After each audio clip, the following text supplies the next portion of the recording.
Когда Майя сняла квартиру, она не заметила этого сначала. Но однажды ночью она поняла, что в ее спальне нет углов. Стены без конца изгибаются. Каждую ночь комната казалась все меньше.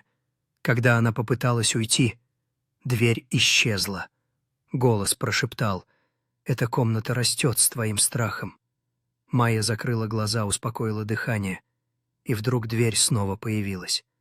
Страх был замком. Майя сидела с закрытыми глазами на полу в глубоком сосредоточении, когда комната начала мерцать успокаивающим светом, контрастируя с ее прежним страхом. Дверь теперь полностью видна, обрамленная мягким светом стоит приоткрытой. Майя медленно открывает глаза, проявляя смесь облегчения и решимости столкнуться с неизвестным за пределами. Майя делает шаг к открытой двери, ее силуэт освещен теплым светом, который струится из-под порога, символизируя надежду и смелость. За дверью раскидывается обширный сюрреалистический пейзаж, наполненный яркими цветами и закручивающимися формами, маня Майю исследовать неизвестное.